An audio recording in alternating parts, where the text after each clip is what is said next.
আসসালামু আলাইকুম প্রিয় ভিউয়ার্স, দেখেন আমাদের পুকুর একদম ডুবে গেছে। দেখেন পানি আর পানি, আজকে এত বৃষ্টি হয়েছে।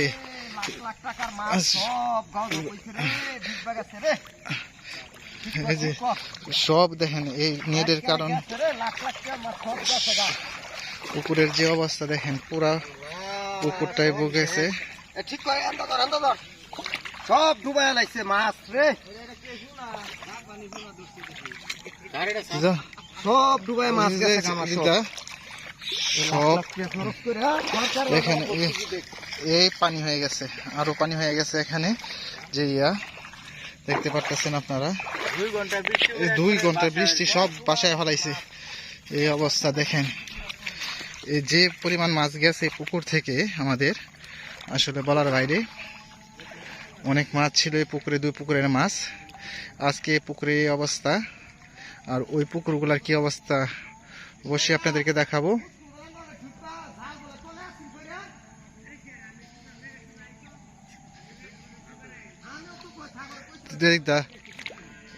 দেখেন কি অবস্থা,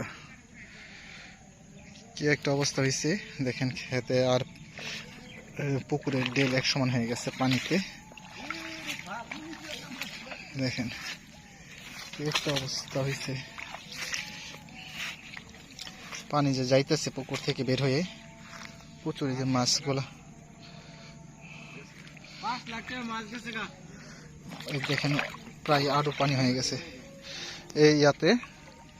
এরকম ভাবে যদি আমরা পুকুরে আগে থেকে নেট দিয়ে রাখছিলাম, যার ফলে কিছুটা রক্ষা পাইছি, না হলে সব কোনো মাছ চলে যাইতো এদিক দিয়া। দেখতে পারতেছেন আপনারা,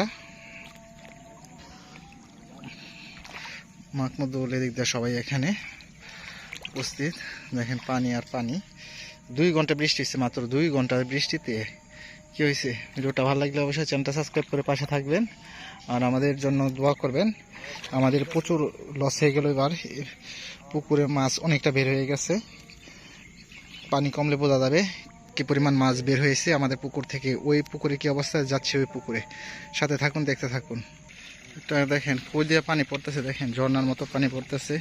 আমাদের যা ক্ষতি হয়েছে, আমরা যেন এই ক্ষতিটা পুষায় নিতে পারি। আপনারা সবাই দোয়া করবেন আমাদের জন্য। দেখেন আমাদের সব মাছ বের হয়ে গেছে ওই পুকুরে, জানি কি অবস্থা। আরো 2টা পুকুর আছে, আপনাদের দেখাচ্ছি, সাথে থাকুন। দেখতেছেন আমাদের এই পুকুরের অবস্থা খুবই খারাপ। এই যে সব গেছে দেখেন পানি, আমরা কি করি।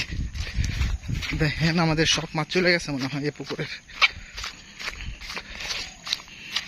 কি অবস্থা রে, সব মাছ বলে যাইতেছে গা, এই যে পানি যাইতেছে গা। দেখেন জাল লাগবো, জাল। এই যে সব পানি নেমে যাইতেছে ভাই। দেখেন সব মাছ চলে গেছে মনে হয় পুকুরে। এই পুকুরে নতুন কিছু রেণু ছাড়া হয়েছিল, এই রেণুগুলো মনে হয় সব চলে গেছে, ছোট মাছ। এই যে দেখতে পাচ্ছেন পানি সব নেমে যাইতেছে, একাকার হয়ে গেছে পানিতে। আমরা এখন কি করবো বুঝতে পারতেছি না।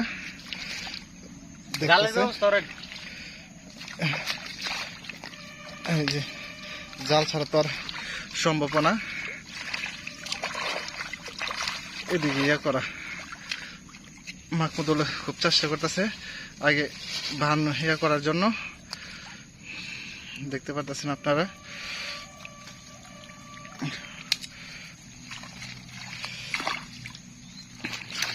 কি একটা অবস্থা হয়েছে। একদম পানি আর বাইরের সাইড এক সমান হয়ে গেছে। এখন কি করিস, আবার আকাশে প্রচুর বৃষ্টি। সারা রাত যদি বৃষ্টি হয় তো একটা মাছও থাকবে না পুকুরে। দেখেন কি অবস্থা। এখানে মামা আসছে, মামারও মন খারাপ। কি করবো আমরা, এখানে যারা যারা আছি এখানে সবারই মন খারাপ। কারণটা হলো এখানে সবার অনেক টাকা ইনভেস্ট করা আমাদের পুকুরে। মাছ যদি বের হয়ে গেছে অনেক মাছ। দেখেন এখনো গুড়ি গুড়ি বৃষ্টি হচ্ছে। আমাদের জন্য সবাই দোয়া করবেন। এইভাবে আর আপনারা কেউ ভুল করবেন না। যদি মাছ ছাড়েন তাহলে আগে থেকে নেট দিয়ে পুকুরের চারপাশ ভালো করে, যে জায়গাটা নিচে আছে জায়গাটাতে আগে নেট দিয়ে বেড়ে দিয়ে নেবেন। ধন্যবাদ। পরবর্তী ভিডিও দেব আমাদের কেমন ক্ষয়ক্ষতি হলো তাই করে। ততক্ষণ ভালো থাকবেন সবাই, সবার খামারের প্রতি লক্ষ্য রাখবেন। আল্লাহ হাফেজ।